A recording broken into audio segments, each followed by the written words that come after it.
Assalamualaikum warahmatullahi wabarakatuh. Semangat pagi anak-anakku sekalian. Hari ini tanggal 10 November 2020.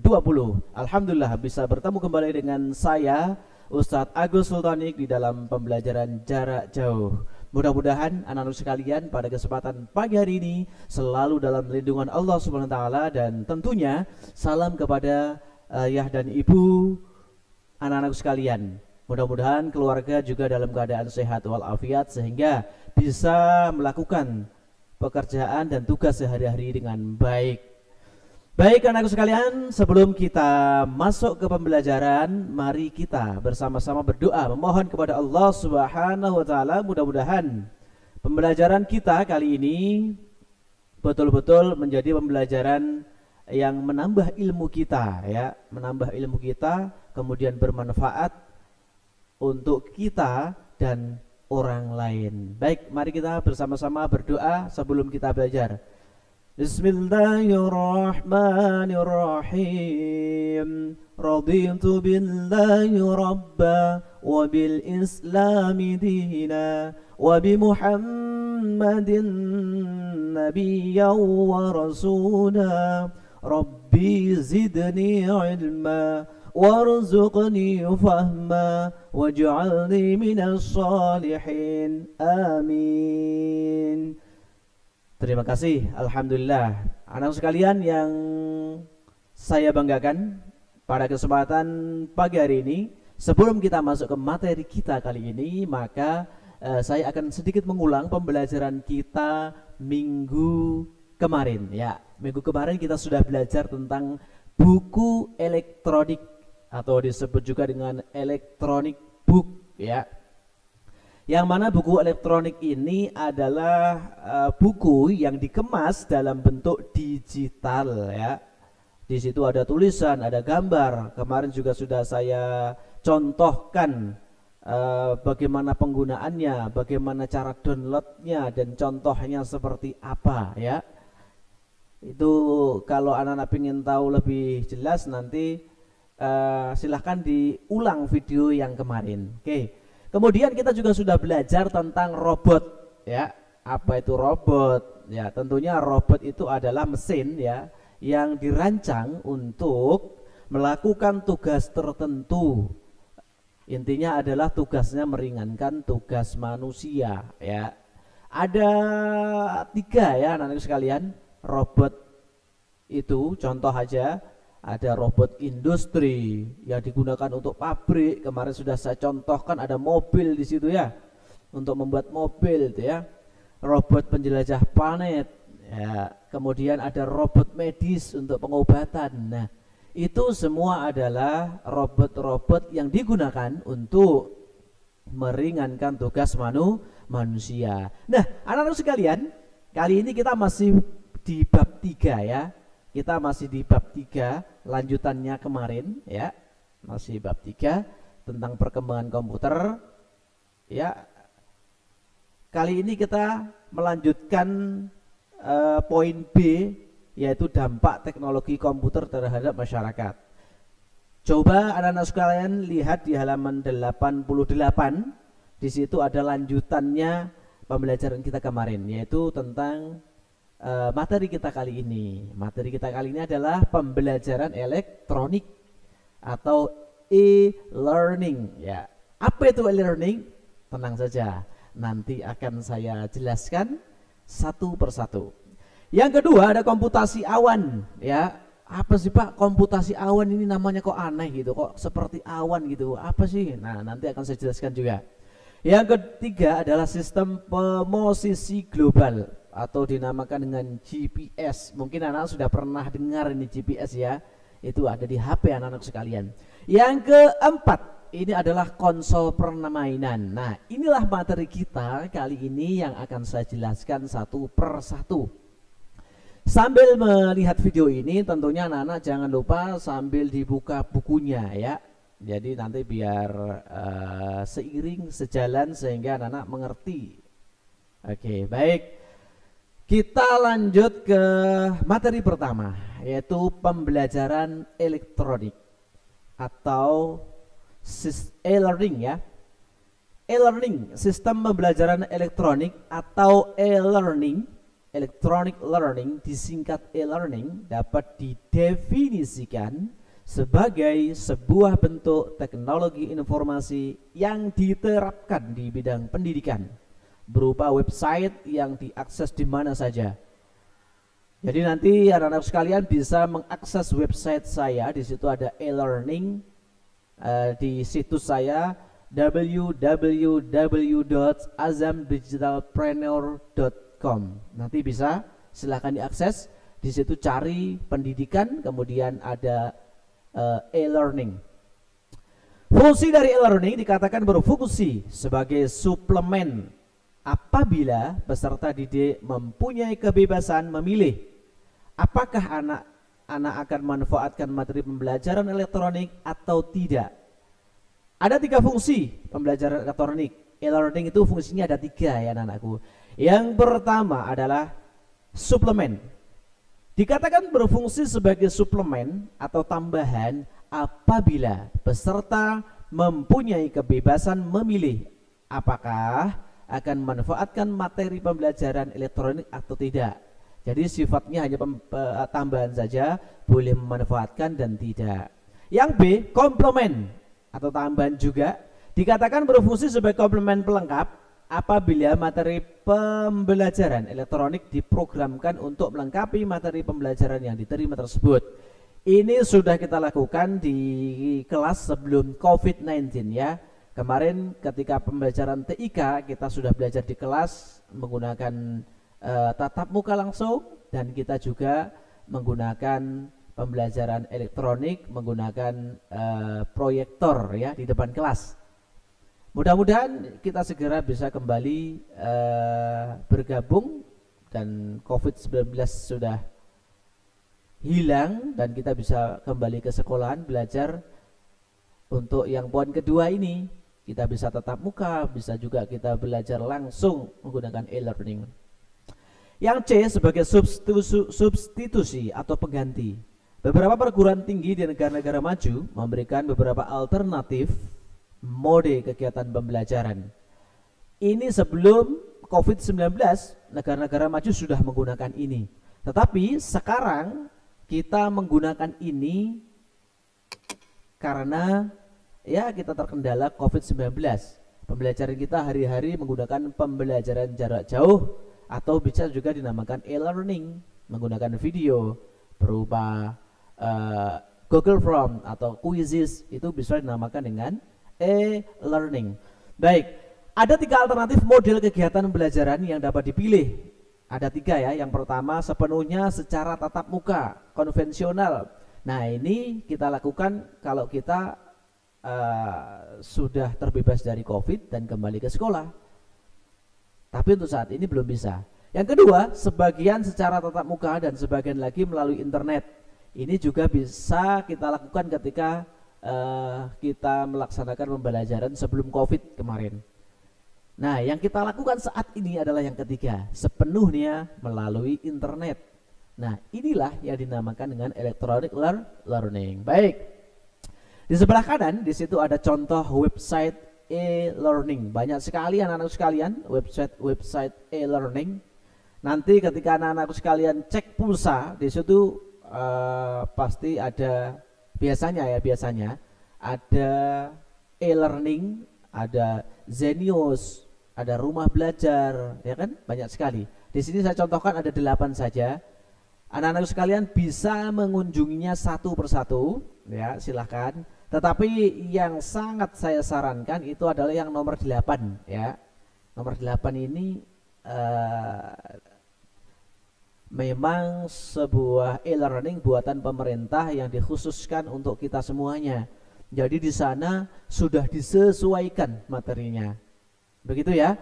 Boleh juga anak-anak masuk ke yang nomor 1. Itu juga bagus. Oke. Baik, kita lanjut. Itu tadi adalah sekilas tentang e-learning. Kita lanjut materi kita. Yang kedua yaitu materi kita tentang komputasi awan atau cloud computing. Apa itu komputasi awan? Komputasi awan adalah teknologi yang menjadikan internet sebagai pusat pengelolaan data dan aplikasi, di mana pengguna komputer diberi hak akses atau login. Penerapan komputasi awan saat ini sudah dilakukan oleh sejumlah perusahaan IT terkemuka di dunia. Sebut saja diantaranya adalah Google Drive dan IBM Blue Quartz Initiative. Sedangkan di Indonesia salah satu perusahaan yang sudah menerapkan komputasi awan adalah Telkom. Manfaat yang dipetik melalui teknologi berbasis sistem cloud adalah semua data tersimpan di server secara terpusat. Jadi begini anak-anak sekalian, ketika kita punya laptop di Sangatta contohnya, datanya sudah kita masukkan ke dalam komputasi awan, maka kita bisa mengakses di mana saja. Kita tidak harus membawa laptop kita kemana-mana. Cukup kita login, baru kita masuk, bisa mengakses seluruh laptop kita. Meskipun laptop kita sekarang posisi di Sangatta dan kita di Samarinda, bisa. Itulah salah satu kelebihan dari cloud computing. Kemudian yang kedua, keamanan data. Datanya sangat aman sekali. Kenapa aman? Karena setiap orang yang masuk ingin melihat data kita harus login, harus memasukkan username dan password. Kalau nggak ada atau nggak tahu passwordnya, ya tentunya dia tidak bisa masuk, ya. Seperti itu. Kalau tidak tahu passwordnya pasti tidak bisa masuk dia. Kemudian keamanan data pengguna dapat disimpan dengan aman lewat server yang disediakan oleh penyedia layanan. Contoh, ketika kita menyimpan foto kita di Google Drive, maka selain menghemat tempat atau memori HP kita, maka itu juga disimpan aman. Biasanya kalau terhapus di HP, maka di server tidak terhapus di Google Drive. Jadi biasakan mulai sekarang ketika menyimpan gambar atau file-file penting, silahkan disimpan di Google Drive agar lebih aman. Itu salah satu manfaatnya komputasi awan, ya. Yang ketiga, kemudahan data akses kapan dan dimanapun kita berada, dengan catatan bahwa pengguna user terkoneksi dengan internet. Nah, ini kelemahannya juga, kelemahan dan kelebihan. Kita nggak bisa akses komputer kita dari jauh kalau nggak ada internet. Tapi kelebihannya kita bisa akses dimanapun dan kapanpun. Tetapi harus menggunakan internet. Yang terakhir, investasi jangka panjang, penghematan biaya akan pembelian inventaris. Kenapa dikatakan penghematan biaya? Karena contoh, kita menyimpan 15 GB di Google Drive, itu gratis anak-anakku sekalian. Kita hanya daftar email saja. Tetapi kalau kita beli flash disk, bayangkan berapa flash disk? Flash disk 15 GB harganya berapa? Padahal di internet kalau kita membuka email 10 saja, tinggal kalikan aja 15 GB kali 10, kita sudah dapat berapa itu? Ya, 150 GB. Hanya daftar email kita sudah dikasihkan layanan gratis 15 GB per email. Nah, ini artinya adalah menghemat biaya, ya. Oke, itu tadi adalah komputasi awan. Kita lanjutkan pembelajaran selanjutnya, yaitu tentang sistem pemosisi global. Apa itu sistem pemosisi global? Ya, ini akan saya jelaskan. Oke. Sistem pemosisi global atau bahasa Inggrisnya di situ Global Positioning System atau GPS, ya. GPS, yakin gitu. Tapi anak-anak sering menyebut GPS, ya. Enggak apa-apa. Ini adalah lidah Indonesia, ya. Tapi yang benar bunyinya seperti yang tadi sudah saya sebutkan. Adalah sistem untuk menentukan letak di permukaan bumi dengan bantuan penyelarasan atau synchronizing sinyal satelit. Jadi GPS itu tanpa sinyal satelit nggak bisa. Sistem ini menggunakan 24 satelit yang mengirimkan sinyal gelombang mikro ke bumi. Sinyal ini diterima oleh alat penerima di permukaan bumi dan digunakan untuk menentukan letak, kecepatan, arah, dan waktu. Sistem yang serupa dengan GPS antara lain GLONASS Rusia, Galileo Uni Eropa, IRNSS India. Jadi dengan GPS ini kita bisa tahu letak suatu tempat, jalan, kemudian kita tahu jarak dari Samarinda ke Sangatta itu jaraknya berapa kilo, kita akan tahu dengan alat GPS ini. Tapi syaratnya wajib terkoneksi dengan internet atau sinyal satelit ya. Sistem ini dikembangkan oleh Departemen Pertahanan Amerika Serikat dengan nama lengkapnya adalah Navstar GPS. Nah itu ya, yang pertama kali yang mengembangkan adalah Navstar itu ya. GPS tracker atau sekarang disebut dengan GPS tracking adalah teknologi AVL, Automated Vehicle Locator, yang memungkinkan pengguna untuk melacak posisi kendaraan, armada atau mobil dalam keadaan real time.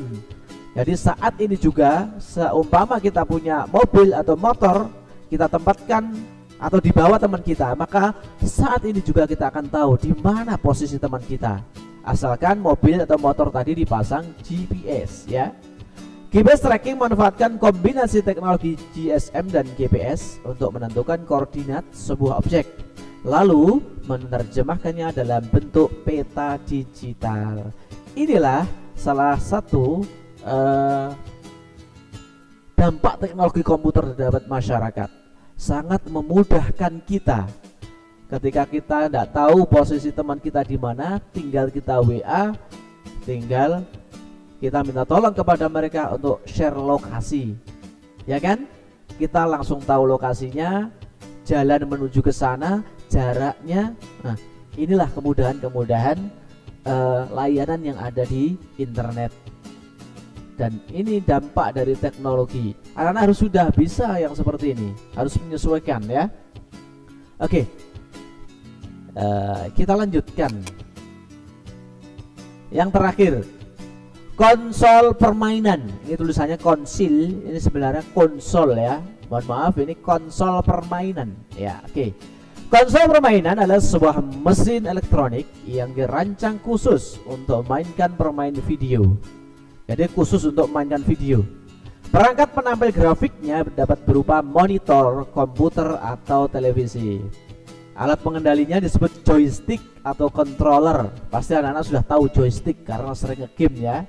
Kalau sekarang joysticknya modelnya sudah ada model joystick terbaru, yaitu pakai layar sentuh ya. Konsol permainan pertama kali dibuat oleh Atari, kemudian dilanjutkan oleh Nintendo yang sempat merajai pasaran pada tahun 1985 sampai 1989. Nah, ini zaman-zaman Ustadz Agus ini tahun 85 89 ya.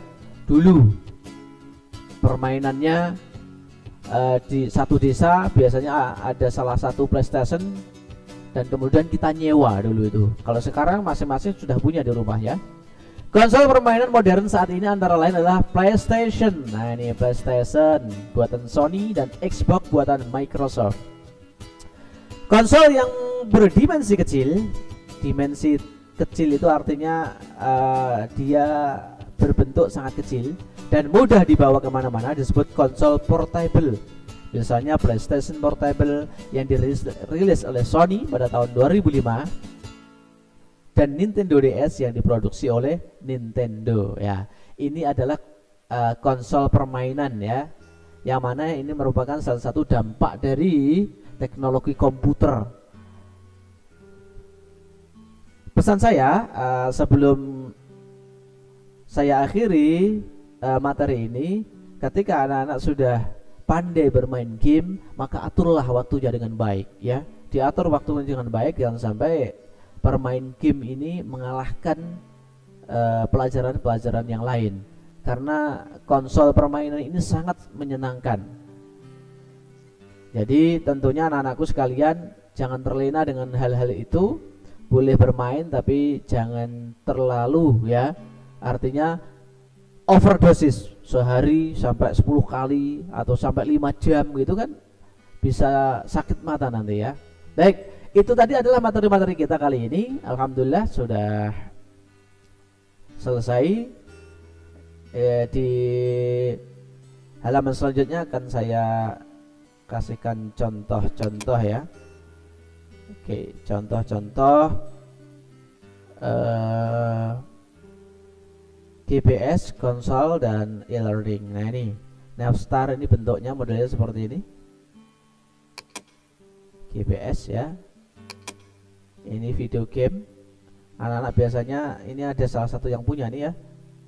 Sekarang sudah pakai HP sudah bisa. Ini e-learning. Ya, e-learning. Pembelajaran kita seperti ini, anak-anak melihat video saya, anak-anak melihat itu e-learning ya. Oke, baik anak-anakku sekalian, alhamdulillah pembelajaran kita kali ini sudah selesai. Silakan dikerjakan soal di buku TIK halaman 92 sampai 94. Poin 1, 2, dan 3. Caranya, tugas dikumpulkan melalui Google Form yang akan saya kirimkan sore hari setelah video ini tayang di kolom komentar. Ingat, di kolom komentar, bukan di deskripsi ya. Saya ulang lagi, di kolom komentar, bukan di deskripsi. Jadi selalu pantau dan lihat terus videonya sehingga nanti anak-anak bisa tahu tugasnya dan mengumpulkan tugas di situ. Dan yang paling penting adalah paling bawah, pengumpulan tugas lewat Wapri tidak diterima. Kenapa? Karena yang ditakutkan nanti nilai anak-anak bisa terhapus dan hilang. Kalau menggunakan Wapri maka itu biasanya selain hilang dan terhapus maka akan membebani memori. Jadi dikirim lewat Google Form yang nanti akan saya upload alamatnya di kolom komentar.